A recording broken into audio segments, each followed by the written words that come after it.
विभाग द्वारा समूह की महिलाओं को शक्तिवंदन कार्यक्रम के अंतर्गत मंत्री जी केपी मलिक ने सम्मानित किया।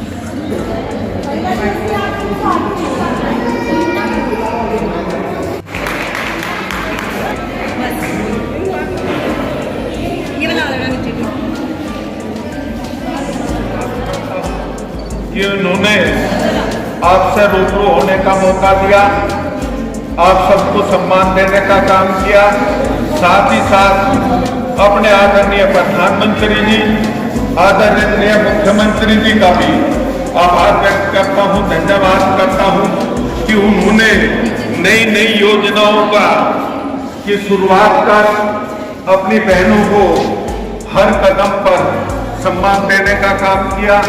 मैं इतना ही नहीं, हमारी बहनें इतनी ताकतवर हुई, पुलिस विभाग से लेकर अन्य विभाग से लेकर आज सीमा पर राइफल लेकर उड़ान जहाज के द्वारा उड़ान भरकर और आकाश तक की जितनी दूरियां हैं वो सब तय करने का काम भी हमारी बहनें कर रही हैं। और मैं जितने अपने प्रोग्राम हो रहे हैं जिले पर, वो डीएम साहब के माध्यम से हो रहे हो या डोडा के माध्यम से या अन्य माध्यम से हो रहे हो, तो सब में सब आपकी सबसे बड़ी संख्या रही।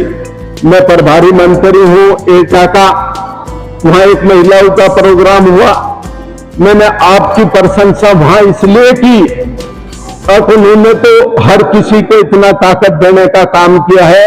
और जहां तक मेरी बात है, मुझे तो आपने नगर पालिका से लेकर लखनऊ के मंत्री तक पद पर पहुंचाने का काम आप ही की बदौलत है। एक और मेरा सुझाव भी है, आग्रह भी है, आपने समूह के रूप में एक बहुत अच्छा काम शुरू किया, नई नई योजनाएं लागू हुई, अपने एक नई चेतना इस जिले में फैलाने का काम किया। पर अभी भी अपनी बहुत सारी ऐसी बहनें हैं देहात में जो आर्थिक रूप से कमजोर हैं या उनको रोजगार के हिसाब के अलावा भी एक नई चेतना की उन्हें जरूरत है, वो अपने साथ लेकर उन्हें भी बढ़ाने का काम करना। और मैं बुजुर्ग जहां तक मैं जानता हूं, एक कन्यादान जैसी एक नई परंपरा कभी हमारे बुजुर्गों ने शुरू की होगी। अब बेटी की शादी है, कन्यादान के रूप में हम सब लोग पैसे इकट्ठे कर एक सहयोग का काम करते हैं। मेरा आपसे आग्रह है, निवेदन है, जहां अपने इस जिले को एक नई पहचान दी, नई ताकत दी और नई रोजगार के माध्यम से आगे बढ़ने का काम किया, एक नई शुरुआत हो रही इस जिले में आप कर देना, वो है सहयोग की। सहयोग क्या है? अब हमारे बीच में से भगवान ना करे कोई बीमार हो जाए, किसी का बच्चा बीमार हो जाए या स्वयं बीमार हो जाए या किसी का पति और भाई बीमार हो जाए, तो उसे 1 लाख रुपए की जरूरत है। अगर उसके पास 1 लाख रुपए नहीं है, हम और आप 10-10 रुपए इकट्ठा करेंगे तो 1 लाख रुपए घंटे में इकट्ठे हो सकते हैं और वो हमारे 10 रुपए किसी का जीवन देने का और जीवन बचाने का काम कर सकते हैं। तो मेरा आग्रह है, ये भगवान ना करे किसी के यहां ऐसा संकट आए या जरूरत पड़े तो एक नई शुरुआत कर दो, उसमें मुझे भी शामिल करो, विस्तारक जी को भी करो, राकेश भाई और अपने अध्यक्ष जी बैठे हैं, सबको शामिल करो। अजमई फला बीमार हमारे बीच में से फला बीमार है और उसे 10 लाख रुपए की जरूरत है, आप हमारा सहयोग करो तो हम सहयोग करने का काम करेंगे। और आप भी अपने बीच में से जिसकी जो सामर्थ्य हो, जिसकी जो आर्थिक स्थिति अलाउ करते हो, जरूरी नहीं कि मैं 1000 रुपए दे रहे हैं तो आप भी 1000 रुपए दो, आप 1 रुपया भी दे सकते हो। पर ऐसी परंपरा अगर हमने शुरू कर दी जिले में तो हम बहुत सारे लोगों का जीवन बचा सकते हैं और एक नए भाईचारे का एक संदेश भी दे सकते हैं। आपका बहुत ज्यादा समय न लेते हुए और यही उम्मीद रखते हुए आप इस जिले को एक नई पहचान देने का काम करेंगे, नई ताकत देने का काम करेंगे और इसी तरह के अपनात की भावना पैदा कर कुछ न कुछ नया करने का काम करेंगे, ऐसी मैं उम्मीद रखता हूं। और बहुत ज्यादा समय न लेते हुए आपके उज्जवल भविष्य की कामना करते हुए यही जितने यहाँ पर लोग हैं मैं उनसे भी आग्रह करना चाहूंगा मंच के अलावा भी कि जहां भी हम जाएं कुछ न कुछ ऐसा जरूर करें जहां हमारा भाईचारा एकता, क्योंकि ये तो सच है कि इस इलेक्ट्रॉनिक जमाने में इस भौतिक युग में बहुत कुछ हमने पाया है पर बहुत कुछ हमने खोया भी है, खोया हुआ है। हमने अपने दी हुई बुजुर्गों के संस्कार, तहजीब और ये पुरानी परंपराएं जिनकी बदौलत हमारा एक दूसरे की सहयोग करने की भावना हुआ करती थी, वो हमने खोया भी है।